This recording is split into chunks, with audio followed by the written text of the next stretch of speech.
1946 में फार्मर्स के फ्रस्ट्रेशन से बनी कोऑपरेटिव सोसाइटी आज 18,600 गांवों के 36 लाख फार्मर्स को रोजगार देती है, जिसमें 11 लाख महिलाएं भी हैं। ये कोऑपरेटिव सोसाइटी आज दुनिया की सबसे बड़ी फार्मर ओन्ड कोऑपरेटिव सोसाइटी है। इस कोऑपरेटिव सोसाइटी का नाम है अमूल आनंद मिल्क यूनियन लिमिटेड। 2023-24 में अमूल का टर्नओवर 12,880 करोड़ रुपए था। इंडियन मार्केट में अमूल का मार्केट शेयर 70 to 75% है, जबकि अमूल बटर का 85% है। इसी वजह से अमूल भारत का लार्जेस्ट FMCG ब्रांड है। चलो अमूल की पूरी जर्नी को शुरुआत से समझते हैं। दरअसल अमूल की स्थापना से पहले पॉल्सन कंपनी डेयरी प्रोडक्ट्स बेचती थी। पॉल्सन कम दाम पर फार्मर्स से दूध खरीदकर ऊंचे दाम पर बेचती थी। दूध एक पेरिशेबल चीज है जो कि कुछ समय के बाद खराब हो जाती है। इस वजह से फार्मर्स को ना चाहते हुए भी कम दाम पर दूध बेचना पड़ता था। इस वजह से फार्मर्स की फ्रस्ट्रेशन बढ़ रही थी, क्योंकि दूध का दाम बढ़ने के बावजूद सारा फायदा पॉल्सन को हो रहा था। इसलिए फार्मर्स अपनी प्रॉब्लम लेकर सरदार पटेल के पास जाते हैं। सरदार पटेल ने एकजुट होकर एकता दिखाने की सलाह दी, तो फार्मर्स ने मिलकर गुजरात के आनंद में Kaira district cooperative milk producers union limited की स्थापना की। इस कोऑपरेटिव की शुरुआत त्रिभुवन दास पटेल ने की थी। ये एक बहुत ही सक्सेसफुल इनिशिएटिव रहा। 1948 में इस कोऑपरेटिव ने पेस्चराइजेशन स्टार्ट किया, जिससे कि दूध की सेल्फ लाइफ बढ़ जाती है।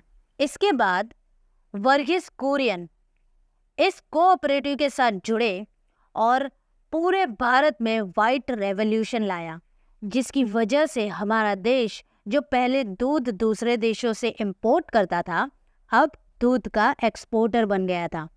इसलिए वर्गीस कुरियन को फादर ऑफ व्हाइट रेवोल्यूशन भी कहा जाता है। 1957 में इस कोऑपरेटिव का नाम बदलकर अमूल यानी आनंद मिल्क यूनियन लिमिटेड रखा गया। अमूल ने कोविड में भी अपने फुल कैपेसिटी में काम किया, एक्सेप्ट आइसक्रीम प्लांट। कैसे?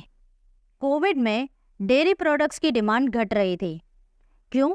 क्योंकि डेयरी प्रोडक्ट्स की 20% डिमांड रेस्टोरेंट्स और होटल से आती है, जबकि कोविड में रेस्टोरेंट्स और होटल बंद हो गए थे।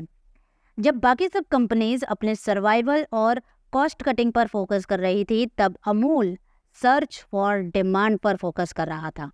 अमूल ने देखा कि कस्टमर्स का बिहेवियर चेंज हो रहा था। कोविड में making food in home trend कर रहा था और कस्टमर्स में हेल्थ कॉन्शियसनेस इंक्रीज हो रही थी। तो इस वजह से मार्केट में दूध की डिमांड बढ़ रही थी because of health benefit of milk. अब मार्केट में डिमांड तो थी, लेकिन ट्रांसपोर्टेशन के लिए ट्रक्स की ज़रूरत थी और ट्रक्स रिस्ट्रिक्टेड थे बिकॉज ऑफ कोविड। तो अमूल ने अपने प्रोडक्ट्स का ट्रांसपोर्टेशन रेलवे से किया। यही वजह है कि कोविड में भी अमूल अपनी फुल कैपेसिटी में काम कर रहा था, सिवाय आइसक्रीम प्लांट्स के। और इसे सपोर्ट करने के लिए अमूल के पास एक सॉफ्टवेयर था जो कि पूरे सिस्टम को ट्रैक करता था। इस सॉफ्टवेयर को अमूल ने IBM से खरीदा था। सो ये थी एक इंस्पायरिंग कहानी अमूल की। ऐसी और वीडियोस के लिए leave one comment in the comment section and make sure to press subscribe button.